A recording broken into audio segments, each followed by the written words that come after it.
mau tanya kira-kira awal mula kakaknya jadi MUA itu kapan, dan juga kenapa kepikiran jadi MUA, dan kira-kira itu ada yang menginspirasi nggak untuk kamu jadi MUA? Oke, kalau aku tuh pertama kali jadi MUA, aku mulai dari tahun 2019-an. Cuman pada saat itu tuh aku belum mulai sendiri, aku waktu itu masih jadi asisten MUA. Dan juga awal mulanya tuh aku terinspirasi dari, sebenarnya aku tuh awalnya adalah muse ya, jadi aku adalah model make up. Terus aku ngeliat nih para MUA yang nge-make upin aku tuh kayak, ih ternyata seneng banget nih kalau misalkan udah jadi hasilnya tuh udah jadi cakep gitu kan. Dari aku yang biasa aja terus jadi cakep tuh kayak ada kepuasan tersendiri. Nah jadi mulai dari situ tuh aku mulai terinspirasi, dan akhirnya aku mencoba belajar tuh dari 2019, terus mulai jadi asisten MUA sampai akhirnya aku kayak ikut les, workshop gitu-gitu. Jadi setelah ikut workshop dan les barulah pada saat itu aku udah memutuskan nih kalau aku nih udah bisa nih dibilang MUA. Itu jaraknya tuh sekitar 2 tahunan. Berarti 2019, 2020, 2021 aku baru berani jalan sendiri. Berarti awal mulanya tuh karena awalnya tuh jadi asisten MUA itu ya? Benar. Nah, kira-kira selama jadi MUA itu ada tantangannya nggak sih Kak? Maksudnya apa yang bikin kakaknya mungkin ngerasa tertantang, atau mungkin ada yang bikin ribet gitu selama jadi MUA?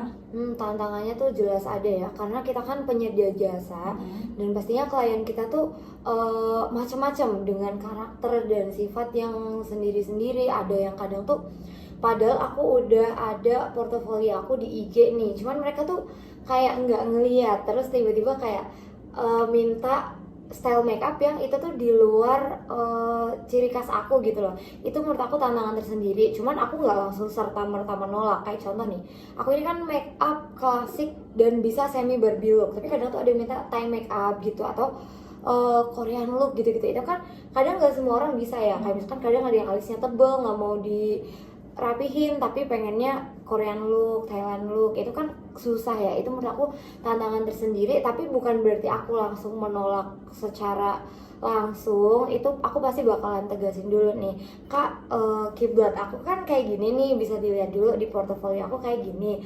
Jadi kalau untuk semirip mungkin dengan permintaan kakak itu nggak bisa, paling bisanya mentok-mentok seperti ini Kak gitu. Nanti aku tunjukin nih yang mirip-mirip di hasil portofolio aku sebelumnya gitu sih. Kira-kira pernah nggak sih ada klien yang kira-kira komplain karena mungkin hasilnya tuh nggak sesuai dengan harapannya? Nah, cara kakaknya mengatasinya tuh gimana biasanya?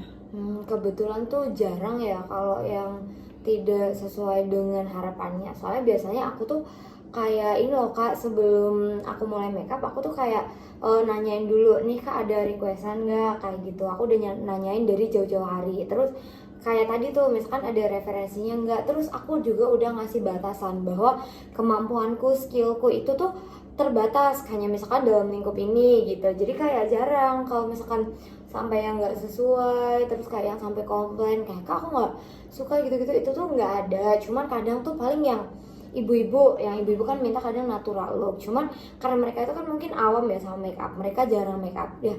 Natural look yang mereka kira itu tuh kayak foundationnya tuh tipis banget, skin prepnya juga tipis, complexionnya tipis. Cuman sebenarnya natural look yang dimaksud di sini tuh adalah dari segi pemilihan warna. Karena kalau misalkan kita menerapkan kayak fondasinya tipis, terus complexionnya tipis, itu kan biasanya tuh aku menerima makeup ibu-ibu tuh kayak yang buat tendaan gitu loh, kayak misalkan buat wedding tendaan atau juga buat wisuda. Itu kan acaranya yang mana acaranya adalah seharian penuh ya. Jadi kan kayak nggak mungkin kita pakai complexion tipis, nanti tuh takutnya kayak luntur gitu kan. Paling tuh seringnya kayak gitu, aduh Kak kok tebel banget gitu, karena mereka tuh sejatinya belum begitu paham nih apa sih makna dari natural look itu gitu sih. Seperti itu. Nah, sekarang kan banyak tuh ya Kak MUA di luar sana gitu ya, baik pemula atau mungkin yang udah senior deh. Nah, gimana sih caranya kakak itu biar bisa tetap punya ciri khas dan bisa bersaing? Karena kan di dunia MUA kan kreativitas itu penting, dan biasanya tuh ngedapetin ide-ide baru itu dari mana sih?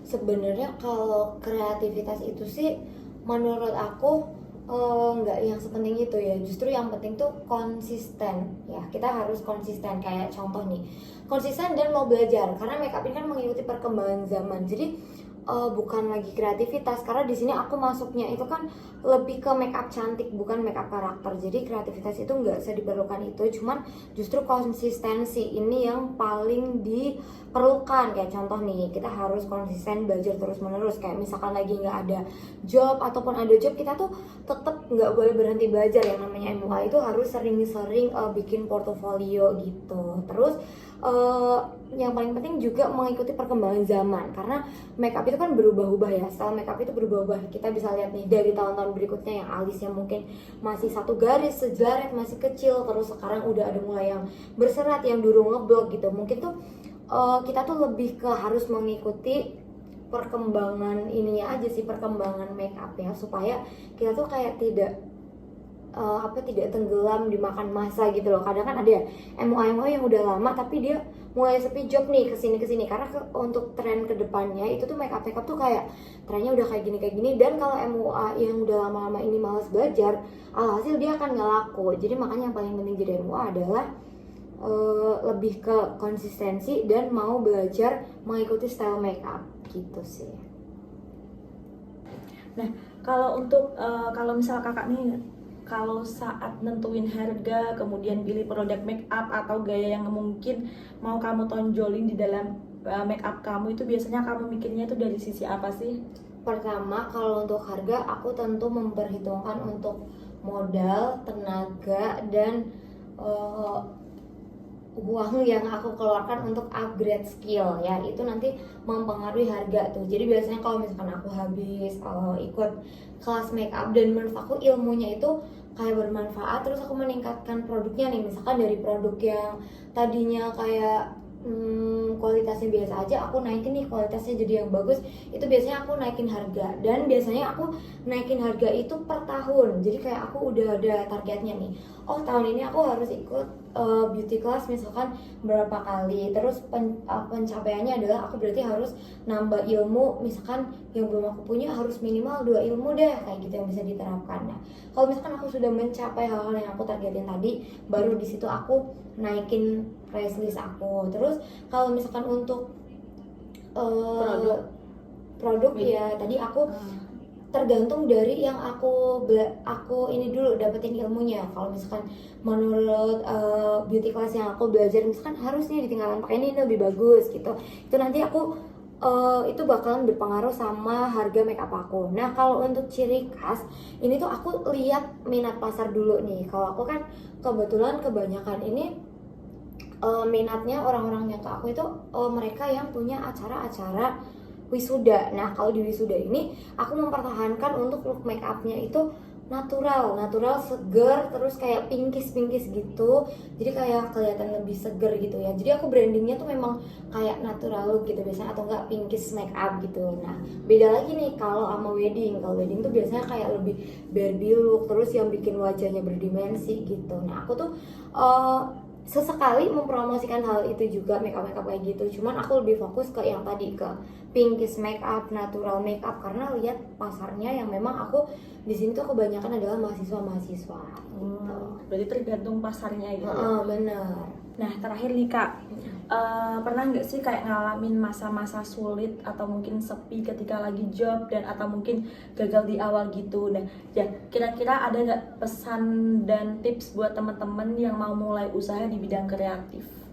Nah, menurut aku tadi untuk sarannya dulu deh, sarannya adalah yang penting konsisten, mau belajar, terus nggak mudah capek, terus kayak nggak ada sesuatu yang instan, sesuatu itu pasti berproses. Jangan kayak lihat langsung MUA yang udah di atas, terus kayak aduh aku pengennya maunya cepet, pengennya mau langsung kayak gitu, padahal sedangkan fase-fase kayak nggak ada klien, sepi job, terus kayak makeup kita nggak dilirik karena kita masih pemula, atau bahkan yang nggak pemula juga tuh juga bisa banget ya nggak dilirik gitu tuh, pasti tuh ada banget. Karena kembali lagi ya, namanya rezeki itu kan sebenarnya sudah diatur, cuma tinggal gimana kita cara menjemput. Nah cara menjemputnya itu adalah ya tadi, jangan males, terus kita rajin portoan, rajin promosi. Nah zaman sekarang ini tuh kita kan sudah zaman yang modern banget, apa-apa serba digital. Jadi kayak perbanyak kayak promosi-promosi gitu lewat sosial media, bisa di X, di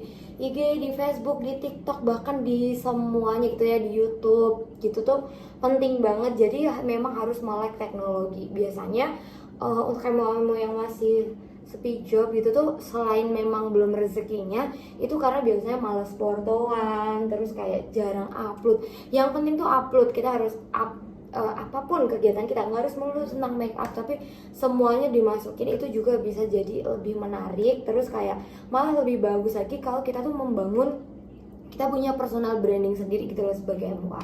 Itu pasti nanti suatu saat akan membuat jasa makeup itu tuh jadi duar gitu ya, jadi banyak tuh yang tahu gitu sih Kak. Jadi gini ya Kak, berarti awal mula Kakak memulai menjadi bisnis MUA itu ketika kakaknya itu menjadi asisten MUA. Nah akhirnya terinspirasi tuh karena kebiasaan gitu ya, kebiasaannya melihat orang-orang di make up dan lain-lain. Nah kemudian mungkin masalah-masalah yang mungkin ada itu ketika ada beberapa orang yang memang dia itu request di luar signatur make up kakak. Nah kemudian untuk ciri khas biasanya Kak, nah itu kakaknya tuh biasanya tuh tergantung tren aja gitu ya, mengikuti tren yang ada. Misalkan trennya lagi seperti ini, kakaknya nanti belajar make up yang seperti ini gitu ya. Nah kemudian untuk kakaknya untuk menentuin harga produk dan juga gaya make upnya itu juga tergantung tren, dan juga tergantung misalkan kakak keluarkan dari modelnya, skillnya, kemudian jasa dan lain-lain seperti itu ya. Itu yang membuat kakak itu bisa menentuin mulai dari harga produk yang akan kakak pilih. Berarti ketika kakak merasa lagi sepi job itu biasanya kakak ngonten gitu ya, ngonten hasil makeup kakak gitu kan. Dan tips and trick untuk teman-teman yang mau mulai usaha itu yang penting konsisten aja dan terus belajar aja gitu kan. Benar banget. Terima kasih banyak ya Kak atas waktunya. Semoga buat teman-teman yang mau mulai usaha bisa belajar dari Kakak juga, dari pengalamannya, dan semoga habis ini job Kakak semakin banyak gitu ya. Musim apa yang susah diikutin? Musim nikah guys, angel.